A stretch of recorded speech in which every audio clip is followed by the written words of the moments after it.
লাঞ্ছিত নিপীড়িত জনতার জয়, শোষিত মানুষের একতার জয়। লাঞ্ছিত নিপীড়িত জনতার জয়, শোষিত মানুষের একতার জয়। রাখবো না শোষণের চিহ্ন, রাখবো না কলুষতা দৈন্য। মতলব আলী স্যার আমার প্রিয় মানুষ, আমার শ্রদ্ধেয় শিক্ষক। মতলব আলী স্যার বহু গুণে গুণান্বিত একজন মানুষ। তিনি একাধারে শিল্পী, সাহিত্যিক, গীতিকার এবং সাংস্কৃতিক কর্মী। স্যারের জন্মবার্ষিকী উদযাপন উপলক্ষে তার পরিবার এবং অঙ্কন ও চিত্রায়ন বিভাগের পক্ষ থেকে এই এক্সিবিশনের আয়োজন করা হয়েছে।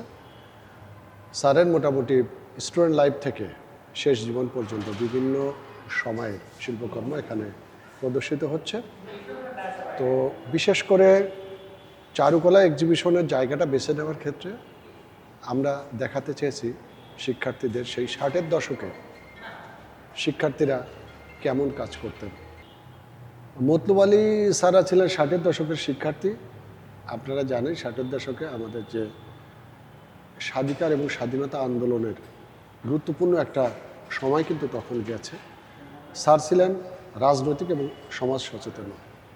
তিনি ওই সময়ে কিন্তু তাদের সৌভাগ্য হয়েছে 69-এর গণঅভ্যুত্থানকে কেন্দ্র করে যে সাংস্কৃতিক কর্মকাণ্ড হয়েছে চারুকলা কেন্দ্রিক, সেখানে কিন্তু তিনি সবার সাথে অংশগ্রহণ করেছেন, বলা যায় বেশ সামনে থেকে অংশগ্রহণ করেছেন। শিল্পাচার্য জয়নুল আবেদিনের যখন শিল্পাচার্য উপাধি দেওয়া হয় সেই গ্রুপের সাথেও কিন্তু তিনি সম্পৃক্ত ছিলেন। 71-এ 16ই মার্চ যখন শহীদ মিনার থেকে চারুকলার শিক্ষার্থী এবং শিল্পীরা মিলে স্বাধীনতা শীর্ষক যে মিছিল বের করে, সেখানেও কিন্তু তিনি উপস্থিত ছিলেন। তার মানে আমাদের তখন যে সাংস্কৃতিক আন্দোলনটা গড়ে উঠছিল তার সাথে তিনি ওতপ্রোতভাবে যুক্ত ছিলেন। শুধু ছবি আঁকার মধ্যে নয়, তিনি অন্যান্য রচনার মধ্যেও ছিলেন। দেশ যখন স্বাধীন হলো তখন তার বিখ্যাত গণসঙ্গীত আপনারা জানেন, সেটি লিখে উনি কিন্তু বেশ খ্যাতি অর্জন করেন। তো এছাড়া এই এক্সিবিশনে আপনি দেখবেন ছাত্র জীবনে তিনি অসাধারণ কাজ করেছেন। তিনি মেধাবী স্টুডেন্ট ছিলেন, তারপর শিক্ষক হলেন, তারপরে বিভিন্ন পর্যায়ের কাজ কিন্তু এখানে আছে, যেমন ড্রয়িং আছে, ওয়াটার কালার আছে। আমি বিশেষভাবে বলতে চাই স্যারের ওয়াটার কালার ছিল অসাধারণ। তারপরে ওয়াটার কালারে আবার বিভিন্ন এক্সপেরিমেন্টাল কাজ আছে, সেগুলো এই গ্যালারিতে আছে। রবীন্দ্রনাথকে নিয়ে উনি গবেষণা করেছেন, অনেক ছবিও এঁকেছেন।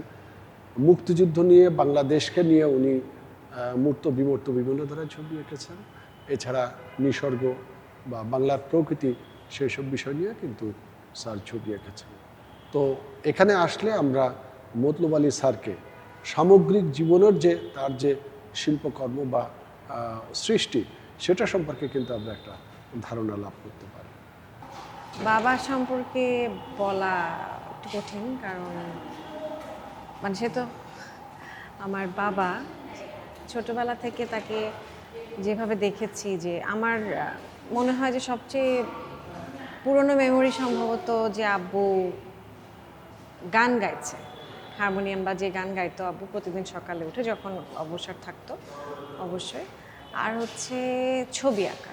আমাদের বাসায় আব্বুর মোটামুটি সারা বাড়িতেই আব্বুর জিনিসপত্র, পেন্টিংয়ের জিনিসপত্র ছড়ানো ছিটানো থাকতো। যখন তার মনে হতো যে আচ্ছা এইখানে বসে আমি একটা পেন্টিং করব, উনি ওখানে বসে যেতেন।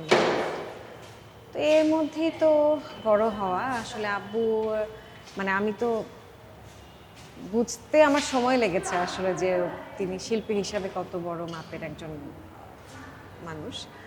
তো আসলে বলার যেটা সেটা হলো যে আমার শুধু আফসোস হয় যে আব্বু হয়তো একটু আগে চলে গেলেন। অবশ্যই ৭৯ বছর আসলে কম বয়স নয়, তারপরেও হয়তো আরও কিছুদিন থাকলে, যেমন আব্বুর আমি যেটা জানি যে ওনার অনেক অসমাপ্ত পাণ্ডুলিপি আছে, অসমাপ্ত চিত্রকর্ম আছে, অনেক অসমাপ্ত কাজ। যেমন উনি অনেক রিসার্চ করার জন্য অনেক ধরনের পেপার কাটিং, তারপরে নানান রকমের তথ্য লেখা এরকম মানে রাখা আছে, যে হয়তো সুফিয়া কামালের উপর পেলাম, কামরুল হাসানের উপর পেলাম।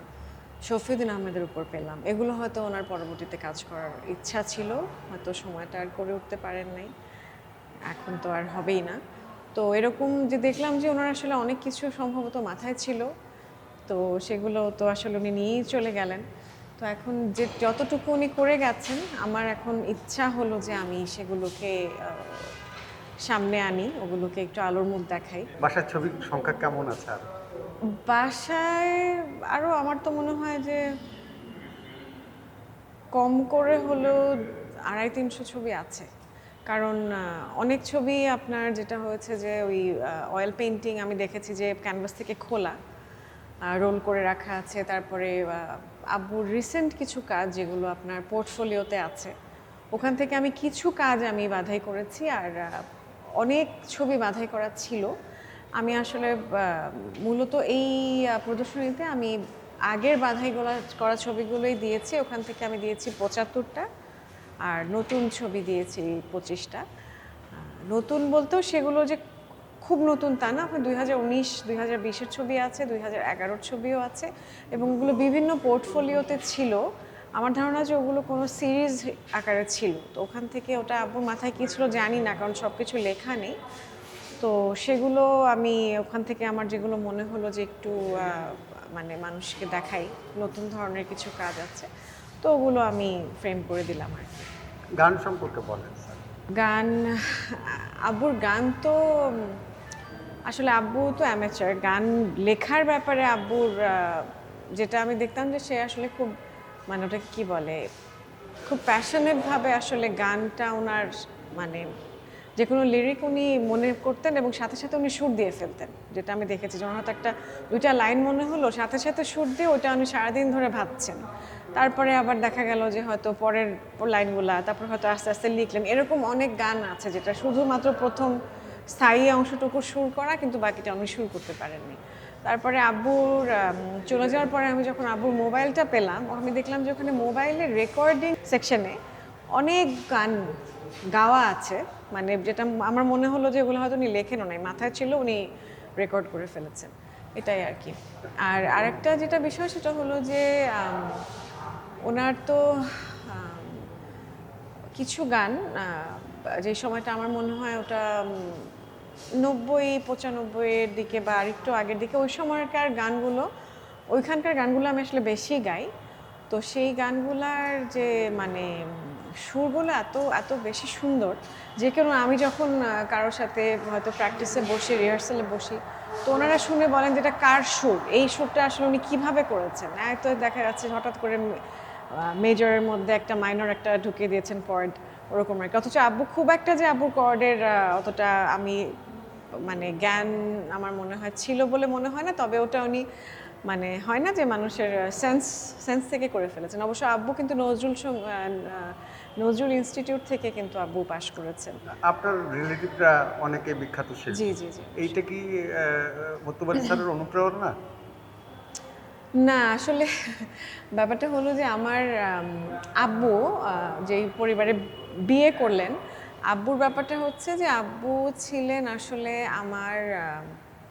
আমার মায়ের যে মামা, আমার একমাত্র মামা, ওনার বন্ধু ছিলেন আমার বড় চাচা, খুব ঘনিষ্ঠ বন্ধু ছিলেন।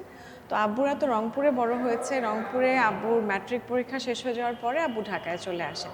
তো যেটা হয়েছিল যে আমাদের দাদি মারা গেছেন অনেক ছোটোবেলায়, অনেক আব্বু তখন ম্যাট্রিক পরীক্ষা দিয়েছেন, এই সময় আমার দাদি মারা গেছেন। তো তারপরে আব্বুরা সব ভাই একে একে ঢাকায় চলে আসে, এবং তারপর যেটা হয়েছে যে আমার বড় চাচার সাথে আব্বুদের সব ভাইরাই ওই বাসায় যেতেন আমার মায়ের নানির বাড়িতে। তো আর ওইখানেই আমার মারাও সবাই ওখানে থাকতেন। তো অনেক ছোটোবেলার হিস্ট্রি আসলে। তো ওখান থেকে আসলে পরিচয়টা ওভাবে, এবং ওই আমার খালারা আমার মোটামুটি মানে খালাদেরকে, আমার মামাদেরকে আব্বুরা একদম ছোট্ট দেখেছেন, কোলে নিয়ে, যেমন আমার ইমন মামা, সুমন মামা, তারপরে আমার সবচেয়ে ছোটো খালা চিত্রা খালা, মানে এনারা অনেক ছোট ছিলেন। তো সেভাবে আসলে ব্যাপারটা ঠিক অনুপ্রেরণা আমি বলবো না, কিন্তু অবশ্যই কিছু প্রভাব নিশ্চয়ই ছিল। আর যেটা হয় যে একটা পরিবেশেরও তো একটা ব্যাপার থাকে, গান টান সবসময়, আমার নানির বাড়িতে সবসময় গান চলতো, গান বাজনা হতো। তো থাকতে পারে, আমি আসলে এই ব্যাপারে জানি না, তবে যেটা জানি যে আব্বুর সঙ্গীতের প্রতি আব্বুর ভালোবাসা। আপনার বাবার একটা বিখ্যাত গান আছে লাঞ্ছিত যেটা নিপীড়িত সবাই জনতার। বাম দলগুলি তাদের অনুষ্ঠানে গায়।